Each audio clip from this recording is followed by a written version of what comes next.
I'm Harriet Miles. I'm 71 years old, and I haven't used an alarm clock in nearly a decade.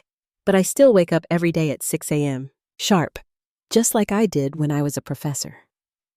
Back then, the early hours were for lesson planning and quiet coffee. Now it's just silence and the sound of my thoughts. Until the phone rang one morning with my son's name on the screen and a request that would rearrange everything again. By the end of that week, I'd realized just how much of my grandson's care had slowly become mine. Before I go any further, tell me where you're listening from in the comments, and don't forget to hit like and subscribe. If you've ever had to carry more than your share for the ones you love. I've lived in Pasco for most of my life. Raised my son here, taught literature at the local college for over 40 years, and retired just 5 years ago. I moved into a 6th-floor apartment downtown near the square, with a window that looks out over the park. I picked it because the view reminded me of my time abroad, years ago, when I was young and the world felt wide open. But lately, the view had begun to blur with responsibility. Again, my son Quentin is 44. He runs a consulting firm that works with overseas clients. He married Beatrice 12 years ago, and I was there every step of the way. I gave them a wedding gift. They still benefit from a bright, spacious house in Hillrest, a quiet, affluent neighborhood on the edge of town. I used a portion of my savings to make sure it was theirs, a place to build a life, a family. And for a while, it seemed like that's what they were doing when their son Lamont was born. I became a grandmother. For the first time, he was a lively boy, smart, curious, always running and asking questions. He reminded me of Quentin when he was little, before the business suits and tight schedules, before every call had to be squeezed between meetings. Lamont's accident changed all of that. He was hit by a drunk driver in a crosswalk walking home from school. He was 9. It was a terrible day, the kind you don't forget. Quentin called me from the hospital in a voice I barely recognized, trembling and frantic. Beatrice was already there when I arrived. We sat outside the operating room, holding hands, not speaking, just waiting. In those early months, we all pulled together. Quentin scaled back his work. Beatrice closed her boutique for a couple of weeks. I moved into their home to keep things running so they could be at Lamont's bedside together. We researched therapies, read medical journals, contacted specialists, anything that might give us hope. But as the seasons passed, the rhythm changed. Lamont's recovery was slow and exhausting. Spinal injuries don't follow clear timelines. Some days, there was progress, other days. Disappointment therapy required daily work routines that didn't fit neatly into their business calendars. Quentin went back to full-time. Beatrice reopened her boutique, and somewhere in all that, I became the default solution. I started taking Lamont to his appointments, picking him up from rehab, helping with schoolwork. Staying late to make dinner, sometimes sleeping over when they had events or late meetings. No one ever said it out loud. But it became expected. One afternoon, while I was chopping vegetables for a salad, Quentin asked me if I could take Lamont to an important therapy session. The next morning, I told him I couldn't. I had a long-standing meeting at the university with former students. We were finalizing a joint paper. It had been scheduled for months. He frowned, told me Lamont's appointment was important too. I agreed, and then gently suggested they make a schedule so his care could be shared fairly. "Our jobs don't work like that," he said. "You can't plan business meetings like you do academic ones." There was something in his tone that stuck with me, not quite dismissive, not quite respectful. I remember Lamont watching us from the hallway, holding his school notebook in his lap. He didn't say a word later that week. Beatrice asked me to watch Lamont while she and Quentin hosted a business reception. I suggested they bring him along, give him a chance to be around people again. She wrinkled her nose, said it wasn't the right setting. "Too many stairs, too formal," she said, and left before I could ask anything else. It had been a year since Lamont's accident when I suggested a small family gathering to mark his progress, to remind him how far he'd come. Quentin said, "They had a gallery opening that weekend. All the city's key people will be there," he said. "We remember the date, but life has to go on. Lamont and I had our own celebration. I baked a chocolate cake and gave him a tablet he'd been saving for. He smiled, but I could see it. The quiet question in his eyes. Where are Mom and Dad? And when I showed up one evening in December to find Lamont alone in the house. Sandwiches left on the table. No note, no call. I knew. Something had shifted not just in them, but in me too. I sat at their kitchen table that night after he went to sleep, and I stared out at the garden they'd landscaped last summer, the pool, the expensive furniture, the house I gave them that still carried my name, and right then I started making a plan. The first call came on the fourth night. I was setting the table when the phone rang. Quentin's name lit up the screen for the first time since they'd left for their cruise. His voice was relaxed, almost cheerful. He asked how things were going, and I told him Lamont had made real progress at therapy that day. "That's great," he said. "Can I talk to him?" I handed Lamont the phone. His face lit up when he heard his father's voice. "Hi, Daddy. Did you see dolphins yet?" I stood nearby while he asked about the ship, the pools, the shows. For a few minutes he laughed like any other 10-year-old. But the call didn't last long. Quentin said it was time for dinner. Beatrice didn't come on the line. Lamont didn't ask why. After he handed the phone back, he was quiet for a while. "They're having fun, huh?" he said, still watching the screen, even though the call had ended. I reached across the table and squeezed his hand. "How about we go to the museum tomorrow, the one with the science exhibits you like?" He nodded, but I could see his thoughts were still floating somewhere out on that ship. Over the next few days, I tried to keep his schedule steady, clinic appointments, homework, some light outings. In between, I was working with Alice Taft to quietly move the house toward a sale. We had our first few showings, mostly older couples looking for a place to retire in peace. One couple seemed especially interested, but needed time to think. I was beginning to worry the sale wouldn't happen before Quentin and Beatrice returned. That week at the clinic, something changed. Lamont had just finished his physical therapy when a new woman approached us. She wore a white coat, had kind eyes, and introduced herself as Dr. Nina Fentress. She said she was new to the team and had reviewed Lamont's case the night before. She asked if we had a moment to speak. We sat in the hallway while she gently explained her concerns. Lamont's on a fairly standard rehab protocol, she said, but with his type of spinal injury, we're finding that more individualized plans, water therapy, neuromuscular stimulation intensive daily sessions can produce stronger outcomes. I asked her where we could find something like that. The Newman Center in North Pasco, she said. They specialize in this work. I interned there before I joined the clinic. That night, after Lamont went to bed, I stayed up reading about the center. The website was full of stories, children who'd made remarkable progress, families who had found hope again. I called the next morning and scheduled an evaluation. We drove out there 2 days later. The Newman Center was different from the clinic the moment we walked in. The rooms were filled with natural light. The air felt lighter somehow.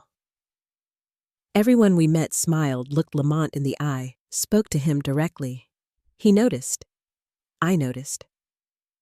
Dr. Samantha Newman herself greeted us. She was calm, direct, confident. She took her time reviewing Lamont's case, watching him move, asking questions no one else had asked before. Then she looked at him and said, "You've been working hard, and it shows. But I think we can do even more." Lamont straightened up a little. "Do you think I could ever walk again?" he asked. She didn't promise anything, but she said, "Yes, I believe you have a real chance if we work together every day."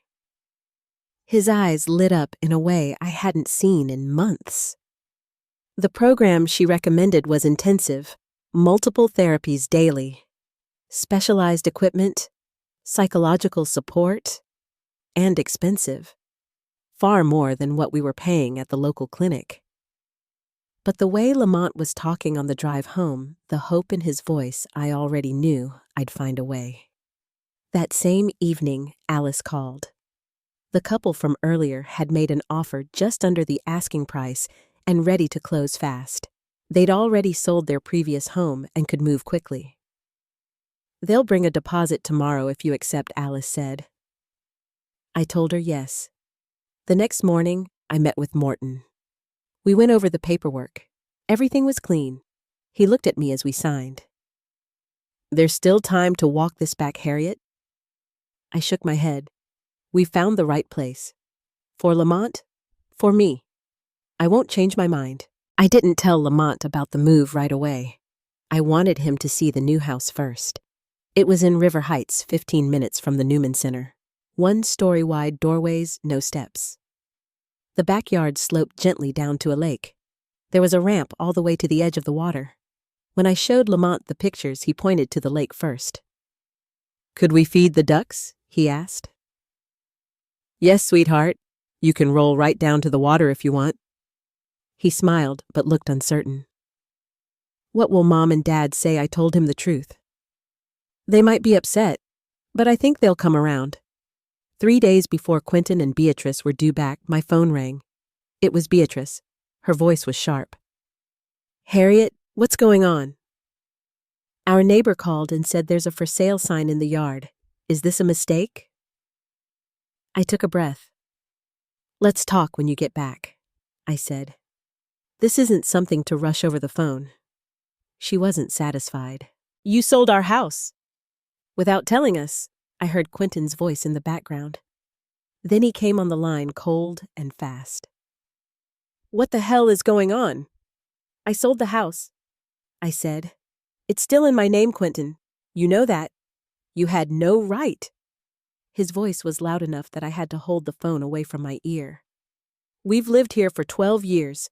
I've made a reservation at La Chateau tomorrow at 7, I said. "We'll talk then." "We're on the next flight out," he said, and hung up. Lamont had overheard enough to understand something was wrong. "Are they mad?" he asked.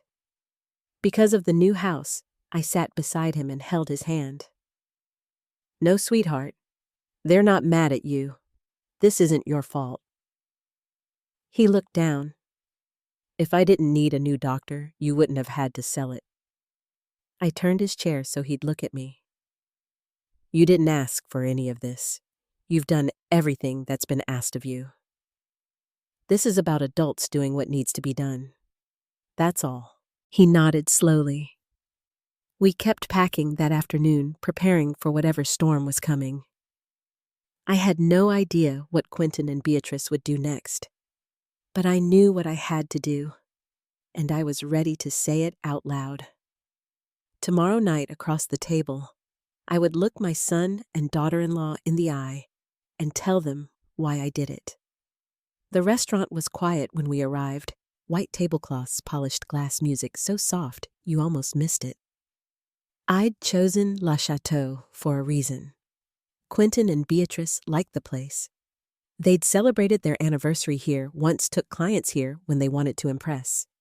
I thought maybe the setting would settle things. I had no idea how wrong I'd be. They walked in 10 minutes late. Beatrice wore a navy dress and heels, her hair pulled tight, eyes sharp. Quentin was in a suit, no tie, but he looked like he hadn't slept much. They didn't smile when they saw me. Beatrice barely glanced my way before sliding into the booth. Quentin followed, setting his phone on the table. "Let's get this over with," he said. I folded my hands. "I know you're upset. I'd like to explain." "There's nothing to explain," Beatrice said, cutting in. "You sold our house." Quentin leaned forward. "Do you know how that looks, Mom? We're away for 10 days and come home to find a for sale sign on our lawn." I looked between them. "It's not your house. It never was. I bought it. I've paid every tax, every insurance bill. It's been in my name from the beginning." "That was a gift," Quentin snapped. "You gave it to us when we got married." "No," I said. "I let you live in it. There was no transfer, no paperwork. You've never paid a dime toward the mortgage because there was no mortgage. I handled everything. Beatrice crossed her arms. You didn't even tell us. You blindsided us. I didn't do it to hurt you, I said. I did it because Lamont needs more than you're giving him. The money from the sale is going to his care. A new home, new therapy, a chance. Quentin shook his head. So this is punishment. No, I said again. It's protection. For him. The server arrived with water, but no one touched it. Quentin stared at the table for a moment, then looked up. What did you think would happen, Mom? That we'd just pack a bag and thank you for kicking us out? I thought, I said, steady, you might realize you've been stepping away for months. You leave him with me. You miss appointments. You go on cruises. You act like it's too much, so I took over. That's all. Beatrice's voice was low now. You're not his mother. No, I said, but I've been the one showing up. Quentin pushed his water aside. We can fight this. You don't have a right. I have every legal right, I said quietly. And more than that, I have a moral one. I'm not trying to punish you. I'm trying to give Lamont a life he deserves. We sat there a moment. The room felt colder somehow. Beatrice picked up her napkin, folded it once then again. You made a mistake, she said. I didn't answer. The silence held. Then Quentin stood up. Enjoy your new house, he said, not looking at me. You'll be hearing from our lawyer. Beatrice followed him, her heels clicking across the floor. I sat alone at the table water glass, full silverware untouched. I waited a moment, then reached into my purse and paid the check. Back at their house, soon to be someone else's, I found Lamont watching a nature documentary on the couch. Did they yell at you? He asked. They were upset, I said. Are we still moving? Yes, sweetheart. Everything's still the same. He nodded and turned back to the screen. I sat beside him. After a while, he leaned his head on my arm. The next few days were quiet. The buyers finalized the paperwork and we began packing in earnest. Alice helped arrange a moving company. The accessible van I'd ordered arrived on Thursday. Lamont's appointments continued at the Newman Center. Dr. Newman adjusted his therapy schedule to match our moving timeline. Every day he worked hard, arms trembling with effort as he tried to balance in the harness push against the weights stay upright. The therapists encouraged him, and he kept showing up. Quentin didn't call. Beatrice sent one email, brief and formal, asking if we planned to remove all the furniture. I responded yes. She didn't reply. We moved into the new house the following Monday. The movers arrived early. Lamont watched from the driveway as boxes disappeared into the truck. I showed him the empty rooms before we left. He touched the wall of his old bedroom and didn't say much. The new house had wide halls and open spaces. His bedroom overlooked the lake. We unpacked slowly, making room for his things, books, stuffed animals, his growing stack of science magazines. The first night there, we sat on the back deck and watched the ducks move across the water in a lazy line. It's quieter here, he said. Yes, I said. Quieter's good. By the end of the week, he was laughing more. The staff at Newman said he'd already gained strength. Dr. Newman was adjusting his plan again, more core work, more time in the therapy pool.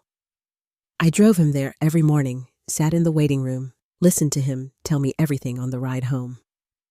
One morning, just after breakfast, I got a call.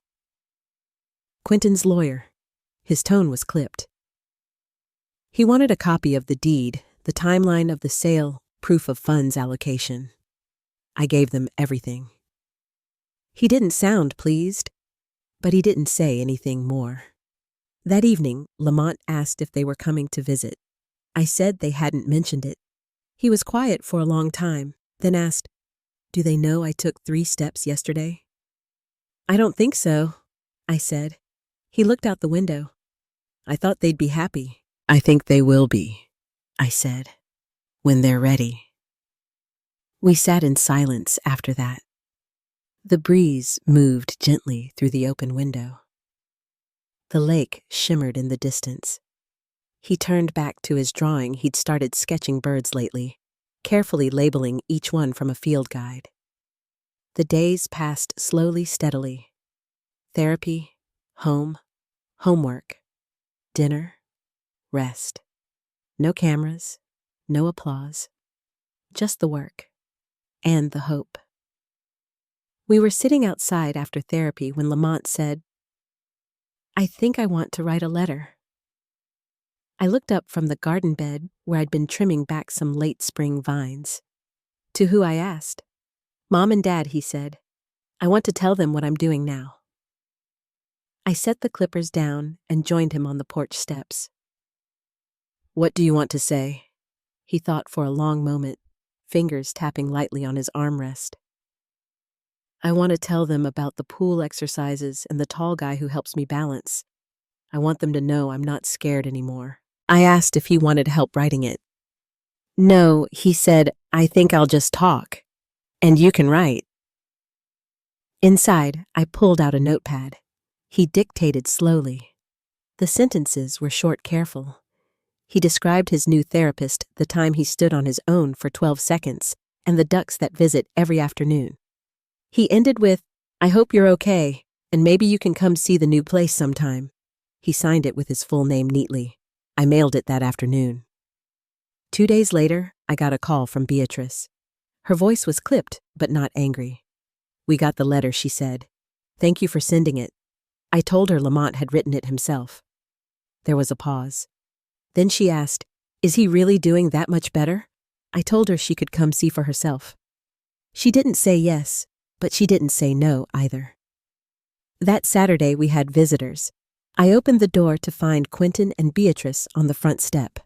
Beatrice carried a bakery box, and Quentin held a folded lawn chair. Lamont was in the back room reading. I called out to him, and when he came down the hall and saw them, he stopped. "Hey, bud," Quentin said, voice low. "Look at you." Lamont didn't speak at first. Then he rolled forward slowly and stopped a few feet away. "You came," he said. Beatrice crouched in front of him. "We read your letter," she said. "We're glad you're doing okay." "Better than okay," he said. "Watch this." He wheeled over to the handrail we'd had installed near the sliding door. He gripped the sides, shifted his weight forward, and pushed up onto his feet. His legs shook, but he held himself steady. Beatrice gasped softly. Quentin moved closer, but didn't speak. Lamont held the pose, then eased himself back into the chair. "They said if I keep practicing, I might not need the braces forever." The silence that followed was full of something that didn't quite have a name. Quentin finally said, That's amazing." We had lunch on the deck. The bakery box held lemon bars. Lamont ate too. Beatrice asked about the therapy schedule, about the new school district. I answered every question calmly, giving them the chance to take it in. That evening after they left, Lamont sat at the kitchen table and asked, "Do you think they'll come again?" "I think they might," I said. He nodded. "I want to show them the pool next time." The following week passed quietly. The visits didn't become regular, but Beatrice called once asking for a copy of Lamont's therapy calendar. Quentin sent a book Lamont liked on birds of the southeast, full of illustrations. A card came tucked inside. "Proud of your hard work," it said, signed simply, Dad. One afternoon, Dr. Newman invited me to observe a session. Lamont was in the therapy harness again, suspended just enough to remove some pressure from his legs.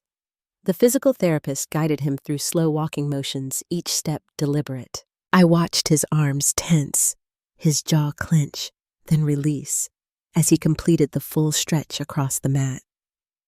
When the session ended, he looked over at me flushed and grinning. "I didn't fall," once he said. Later that evening, I was washing dishes when he wheeled into the kitchen holding a folded piece of paper. "I want to make a list," he said. Things I want to do when I can walk better. We sat down and started writing. It wasn't a long list ride, a roller coaster walk across a rope bridge dance at a cousin's wedding, but every item came from him. He folded the list and taped it inside his closet door. At night, I'd often sit on the porch and listen to the night sounds, the frogs by the lake, the breeze through the leaves.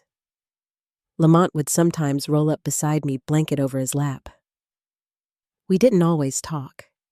Some nights, he just looked at the stars and said, "That one's mine," pointing to a flickering light in the sky. As summer crept in, therapy sessions stretched longer. Doctor, Newman said he was ready to start using crutches for short distances. He practiced around the kitchen table in the hallway, down the sidewalk to the mailbox. He fell once, bruised his knee, but got back up with a grin. Quentin didn't visit again, but Beatrice came once more. She brought laminated flashcards Lamont had used in second grade, said she found them in a storage bin. He thanked her and showed her the duck nest near the shore. That evening after she left, he said, "Maybe things are going to be okay." I nodded. I think they're starting to be. Still, the gap remained quiet but wide. Quentin hadn't asked to meet, hadn't invited us over. There were no family dinners, no long conversations, but Lamont seemed to understand. He focused on what was right in front of him, each new step, each new goal. One morning, he asked if he could walk into the clinic without the chair.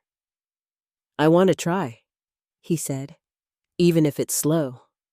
We parked close. I stood beside him as he pushed up, steadied himself with crutches, and began the short walk to the front doors. Every few steps he stopped to catch his breath, but he didn't sit down. The receptionist saw him and stood. "Well, look at you," she said, smiling wide. He made it inside on his own.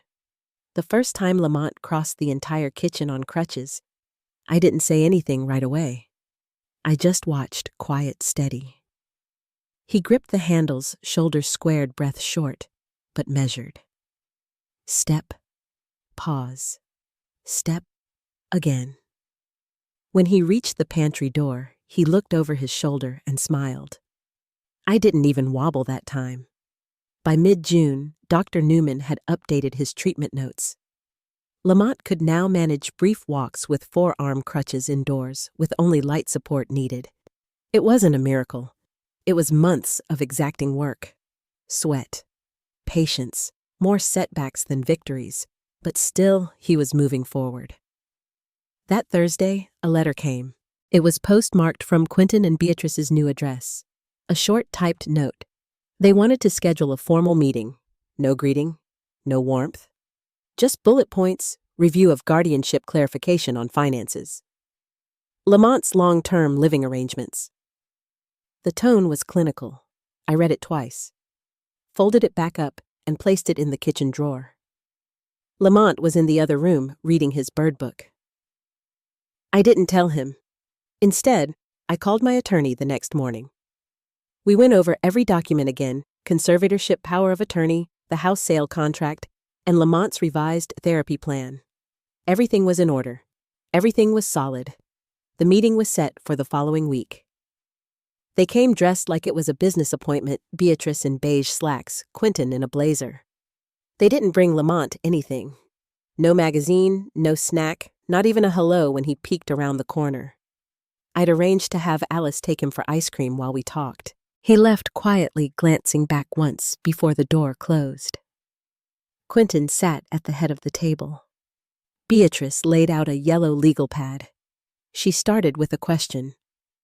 "What is your long-term plan for Lamont?" I answered calmly. "He's staying here. We've enrolled him in the local school. His care team is within 15 minutes. He's stable, progressing." Quentin leaned back. "We think he'd benefit from a more neutral environment." "Define neutral," I said.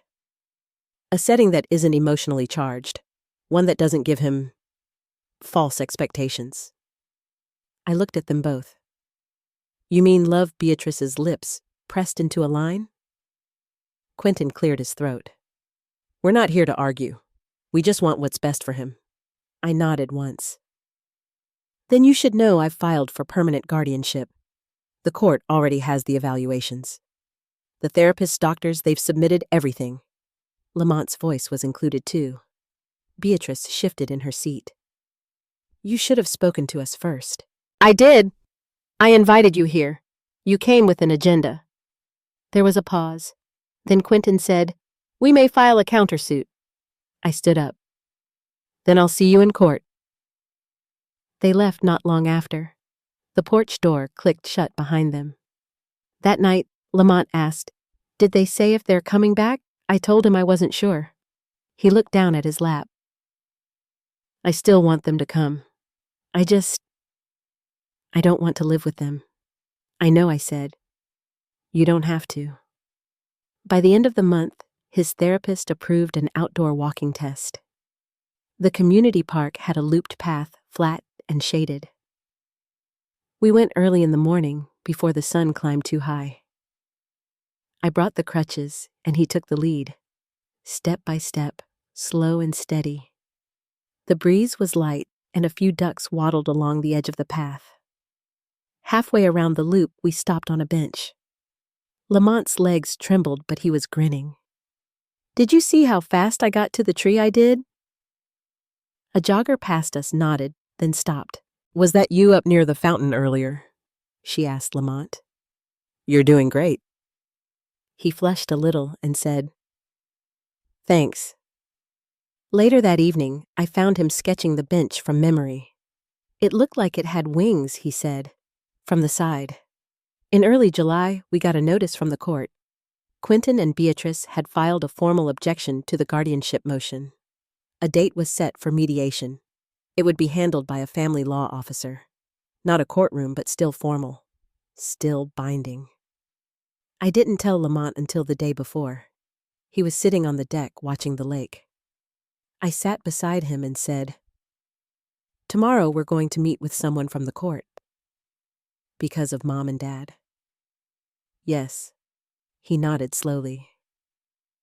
Do I have to talk? Only if you want to. He was quiet for a moment. I think I want to. The next morning, I ironed my blouse and packed Lamont's leg braces in a bag just in case. We drove to the county center and were called into a room with a large table and soft chairs. The mediator, a woman in her 60s, smiled and introduced herself. Quentin and Beatrice were already seated. Lamont sat tall. No wheelchair today, just crutches and calm. The mediator started with introductions, then asked Lamont how he felt about his current living situation. He answered clearly, said he felt safe, supported, that he had goals. He mentioned the bench at the park and how he wanted to walk that loop again, this time without stopping. Beatrice blinked quickly. Quentin said nothing. When asked about their relationship with Lamont, they gave vague responses. Time constraints, financial burdens. The mediator asked if they'd been involved in medical decisions over the past 6 months. Beatrice said, We weren't included. I passed over a folder of email chains, appointment reminders, open invitations, unanswered messages. The meeting ended with the mediator thanking Lamont for his honesty. You've done a lot of growing, she said, more than most kids your age. Lamont just nodded. Outside, we sat on a bench near the parking lot. He leaned against me gently. Was that okay? You did perfect, I said. As we watched cars pass, he reached into his pocket and unfolded a wrinkled paper. His list. He pointed to the last item. Walk at night without a flashlight.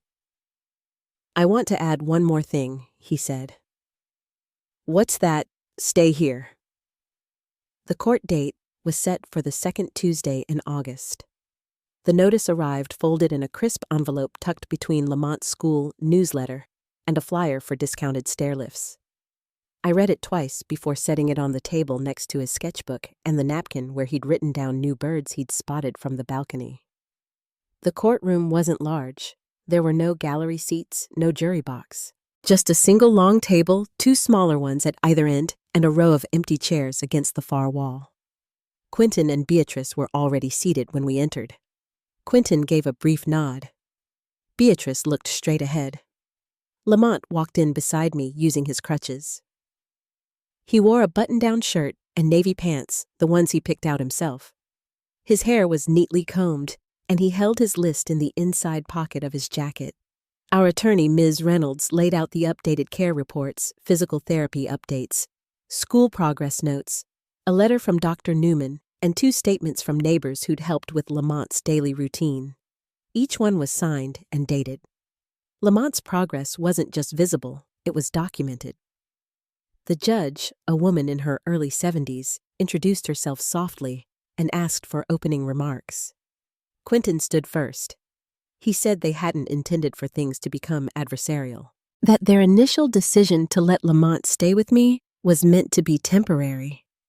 That they believed he deserved a home environment built around forward momentum, not reflection. The word hung in the air for a second longer than it should have. Beatrice added that they were concerned about the long-term emotional impact of what she called over-accommodation. She used words like dependency and emotional crutch. When it was our turn, Ms. Reynolds didn't speak long. She referenced the documents. She pointed out the growth Lamont had achieved academically, physically, socially. She mentioned his friendships, his return to sketching the milestones logged each week. Then she paused and said Lamont would like to speak. There was silence. Lamont stood up, adjusted his stance, and moved forward one step. He didn't unfold his list yet. He just spoke. "I don't want to change houses again," he said. "I know they're my parents. I know they love me. But I do better here. I feel safe here. I can rest and do school and walk without feeling like I'm in the way." He pulled the paper from his jacket and looked down at it. "I wrote a list," he said, "of things I've done since the accident." Then he read them, walked a full loop in the park, made 3 new friends, did a science fair, went up and down stairs twice in one day, started math tutoring, slept through the night without medicine, painted 4 birds from memory, learned to use the oven, walked 10 steps without crutches. He looked up. "None of those things happened before I came here." The judge asked a few follow-up questions: how he felt about school, what he wanted for the next year. Lamont answered steadily. "No rush, no panic." Quentin folded his hands tightly on the table. Beatrice tapped her pen once, then stopped. Afterward, we stepped outside to wait. The late morning sun had warmed the brick steps, and Lamont sat beside me in the shade. He didn't say much, just watched the breeze rustle through the parking lot trees. The judge's decision came later that afternoon. Full guardianship awarded to me. The court order included continued access to medical records, educational oversight, and housing authority. Quentin and Beatrice were granted monthly supervised visitation pending psychological evaluations and agreement to participate in family therapy. When the call came through, I was in the kitchen, rinsing raspberries. I dried my hands, listened quietly, then thanked the clerk and hung up. Lamont was in his room sorting colored pencils by shade. I leaned against the doorframe. "It's official," I said. "You're staying." He looked up, blinked once, and smiled.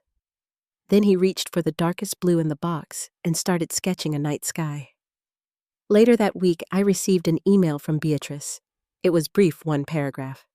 She said they'd comply with the court order and would contact the assigned counselor. No apology, no explanation, just compliance. I printed it and filed it with the others. Lamont's school sent a welcome packet for the fall. His homeroom teacher had experience with adaptive learning needs, and the classroom was on the first floor near the elevator. He circled the music electives and wrote guitar in the margin. I called around and found a music store that offered beginner lessons with modified instruments. We went the next Saturday. The instructor was patient. Lamont held the guitar across his lap, strummed once, then smiled. "This feels weird," he said. "You'll get used to it," the instructor replied. At the end of the lesson, I asked if he wanted to come back. "Yeah," he said. "I think I do." At night, after he was in bed, I sat by the window with a cup of tea. The neighborhood was quiet. A soft breeze pressed against the glass. I watched the streetlight flicker once, then settle. In the drawer beside me were papers, legal documents, court orders, therapy plans. But none of them felt as solid as the memory of Lamont standing in that courtroom voice-steady list in hand. We had turned a corner. Not the end of the road, but a clear new path. The first visit was scheduled for a Wednesday afternoon. It had been 2 months since the court decision. Lamont marked the date on the calendar himself, using a green pen he kept in the drawer next to his sketchbook. When the day came, he didn't mention it over breakfast, just ate his toast and applesauce and asked if he could bring his field guide in the car. The visitation center was neutral and bright, tucked behind a library just outside of town. We pulled into the lot with 5 minutes to spare. I helped him out of the car, adjusted the strap on his backpack, and walked him to the front desk. The staff was kind. No questions, just a check-in sheet and a nod toward the private room. He went in alone. The room had 2 chairs and a low table with puzzles. The observation window was mirrored, but Lamont knew someone would be behind it. The counselor was present too, seated quietly with a clipboard. Beatrice was already inside when he arrived. Quentin came in a minute later. They brought snacks, store-bought cookies, and a sports drink. Lamont said thank you, then set them aside. He stayed quiet the first 10 minutes answering questions but not offering more. When Beatrice asked if he wanted to come back home eventually, he said, "I'm home now." The counselor wrote something down after that. By the time the hour ended, Lamont had taken out his field guide and pointed to a page he liked yellow warblers. He explained how you could tell them apart by the red streaks on their chests. Quentin nodded, asked one question, then went still again. No raised voices, no hard words. But no warmth either. When Lamont came out, he didn't say much. We stopped for fries on the way home. In the rearview mirror, I watched him press his forehead to the window. The sun lit the curve of his cheek. His field guide stayed zipped in his lap the whole ride. The next visit, a month later, followed the same format. This time, Beatrice brought a book from when he was younger. He looked at it, said he remembered it, then set it gently on the table. Quentin asked about school, and Lamont answered with short phrases. He didn't bring up the guitar lessons or the art contest he'd entered. The counselor noted the shift in posture, shoulders, tight voice, quiet. After that session, Lamont asked if we could take the long way home. I agreed, and we drove past the park. He rolled down his window, let the wind in, then said softly, "I wish they didn't try so hard now." They didn't before. The third visit was different. It started the same. Check-in, room, neutral voices. But halfway through, Quentin raised his voice just slightly. He said, "You're different with her." "Why are you acting like she's your mother?" Lamont didn't flinch. He just looked at the counselor, then back at Quentin. "She shows up," he said. "That's the only difference."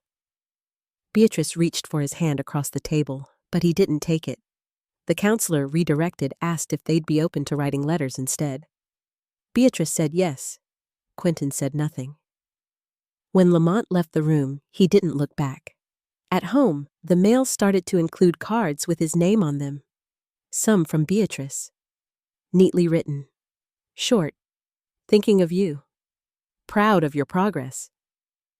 One card had a drawing of a kite.